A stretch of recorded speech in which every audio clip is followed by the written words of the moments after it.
శ్రీశైలం పుణ్యక్షేత్రం యావత్ భారతదేశం నుంచి హిందూ భక్తులు శివ భక్తులు శ్రీశైలం పుణ్యక్షేత్రంకి వెళ్తారు, పూజలు చేస్తారు, మహాజ్యోతిలింగంని దర్శనం కూడా చేస్తారు, అభిషేక్ కార్యక్రమం కూడా జరుగుతుంది.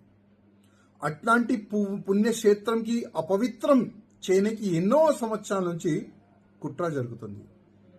వైఎస్ఆర్ గవర్నమెంట్ వచ్చిన తర్వాత కూడా చాలా వరకు ముస్లిమ్స్ ఓల్కి శ్రీశైలం పుణ్యక్షేత్రంలో ఉన్న ప్రాంగణంలో షాపింగ్ మాల్లో ఆ షాపులకి ముస్లిం ఓల్కి ఇస్తున్నారు. అప్పుడు లోకలోలు చాలా వరకు ఎన్జిఓలు హిందూ సంఘటనలు కోర్టుకు వెళ్ళారు, స్టే కూడా తీసుకున్నారు. నిన్న నైట్ శివస్వామి వాళ్ళు అసలు హిందువులకే ఇవ్వాలి ఈ షాపులు, ముస్లింస్కి ఎట్లా ఇస్తారు క్వశ్చన్ అడిగితే అక్కడ ఒక చిన్న సంఘటన జరిగింది, గొడవ జరిగింది. దురదృష్టం ఏంటంటే శివస్వాముల పైన లాఠీ చార్జ్ జరిగింది. ఇవాళ మనం చూస్తున్నాం మహాశివరాత్రి 26కి లాక్స్ ఆఫ్ శివ భక్తులు శ్రీశైలం పుణ్యక్షేత్రంకి వెళ్తారు దర్శనం గురించి. అసలు ఏం జరుగుతుంది? మేము ఎన్నో సంవత్సరాల నుంచి గతంలో ఉన్న గవర్నమెంట్కి రిక్వెస్ట్ చేసినాం, ఇప్పుడున్న గవర్నమెంట్ మా చంద్రబాబు నాయుడు గారికి రిక్వెస్ట్ చేస్తున్నాం, పవన్ కళ్యాణ్ గారికి రిక్వెస్ట్ చేస్తున్నాం. మన హిందూ పుణ్యక్షేత్రాలకి మన హిందూ గుళ్ళు దగ్గర వేరే మతమోలు అసలు ఉండకూడదు. కోర్టు కూడా చెప్తుంది, ఎండోమెంట్ లా కూడా చెప్తుంది. కానీ మా హిందూ పుణ్యక్షేత్రంలో గుడి ముందు షాప్లో ముస్లింస్ వాళ్ళు హిందువుల దగ్గర షాప్ తీసుకొని అక్కడ బిజినెస్ చేస్తున్నారు.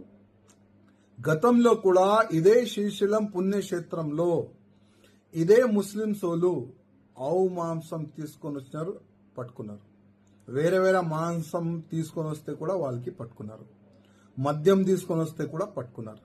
అంటే మా పుణ్యక్షేత్రంకి అపవిత్రం చేయడానికి వాళ్ళు మరీ కుట్రలు చేస్తే కూడా అసలు గవర్నమెంట్ ఎందుకు పట్టించుకోలేదు? ఇవాళ అక్కడున్న లీడర్లు ఫాల్తూ లీడర్ అంటా నేనైతే. ఆ ఫాల్తూ లీడర్ల వల్ల ముస్లిం వాళ్ళకి షాపులు ఇవ్వాలని అక్కడ లోకల్ ఈవో కూడా వాళ్ళకి సపోర్ట్ గా నిలబడుతుండు.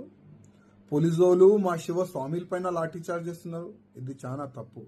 నేను మరీ వార్న్ చేస్తున్నా ఈవోకి గాని పోలీసులు గాని, మా శివ భక్తులకి ఇబ్బంది పెడితే యావత్ తెలంగాణ నుంచి ఆంధ్రప్రదేశ్ నుంచి అన్ని శివ భక్తులు శ్రీశైలం పుణ్యక్షేత్రంకి చేరుకుతారు. అక్కడున్న ఒక్క ముస్లింస్ కూడా మళ్ళీ అక్కడ ఎట్లా ఉంటాడు అది మేము చూసుకుంటాం. నేను ముఖ్యమంత్రి చంద్రబాబు నాయుడు గారికి మరీ రిక్వెస్ట్ చేస్తున్నా, పవన్ కళ్యాణ్ గారికి మరీ రిక్వెస్ట్ చేస్తున్నా, మన గుళ్ళు గోపురాలు ల్యాండ్ లో ఎన్ని షాపింగ్ మాల్స్ ఉన్నాయి, ఎన్ని ల్యాండ్ ఉంటది, అక్కడ ఇల్లులు గాని షాపులు గాని ఒక్క ముస్లింస్ కూడా ఉండకూడదు. రూల్ ని ఫాలో చేయాలని నేను మా ముఖ్యమంత్రి గారికి మరీ రిక్వెస్ట్ చేస్తున్నాను.